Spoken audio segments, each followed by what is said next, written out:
Salut l'équipe, bienvenue dans la planque du joueur. Aujourd'hui les gars, on se retrouve pour le groupe G de cette Coupe du Monde de football 2026. Les gars, dans la précédente vidéo, j'avais dit que le groupe G allait faire très mal. Eh bien, je pense que on y est. On dit que c'est Belgique, Iran, Égypte, Nouvelle-Zélande. Moi, je vous dis les gars, il y a peut-être des surprises à établir dans ce groupe. Évidemment, comme d'habitude, on part pas sur des grandes analyses assez poussées en profondeur, parce que sinon ça prendrait énormément de temps pour analyser chaque match, chaque tactique, chaque joueur, et on n'est pas là pour ça.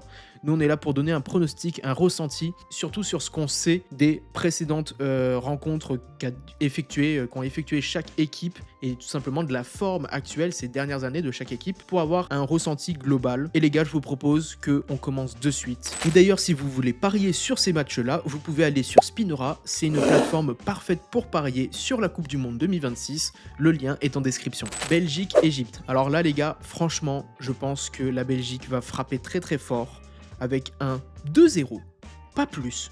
2-0 face à l'Égypte, ça reste quand même l'Égypte, mais les gars, l'Égypte, elle va pas faire grand chose, je pense. Je pense qu'elle va pas faire grand chose, et la Belgique en face, ils se doivent, vu la nation que c'est, même si ces dernières années c'est pas non plus top, ils se doivent de faire les 9 points.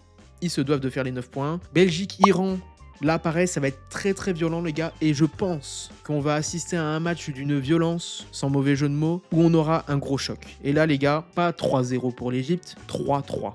Entre Belgique et Iran, à mon avis, ça peut faire mal. Il peut y avoir un gros déséquilibre parce que la Belgique en défense, c'est plus la Belgique d'avant. C'est plus les Vincent Kompany, les Alderweireld, etc.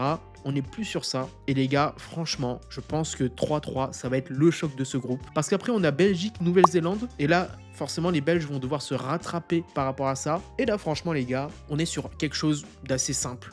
Je pense qu'un 4-0 de la Belgique contre la Nouvelle-Zélande, ça va être assez logique. Les Belges doivent être premiers. Et ils vont l'être. Ensuite, Égypte, Iran. Là, ça va être... désolé pour les Égyptiens et les Iraniens, mais je pense pas qu'il y ait un gros suspense, gros challenge. Pour moi, ça va être un peu l'ennui. Un partout. Vous voyez, ce genre de choses. C'est très serré, pas possible de départager les deux. Un partout. Ensuite, Égypte, Nouvelle-Zélande.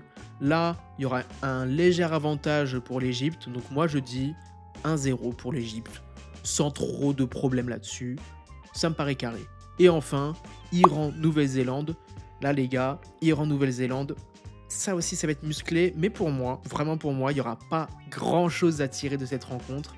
Alors un 0-0, tout simple, tout net, voilà. Histoire de finir ce groupe qui, mine de rien, n'est pas si explosif que ça, mais je pense que c'est surtout dans la dureté de chaque rencontre que ça va se voir. Mais là, le classement, Belgique, Égypte, Iran, Nouvelle-Zélande, regardez les points.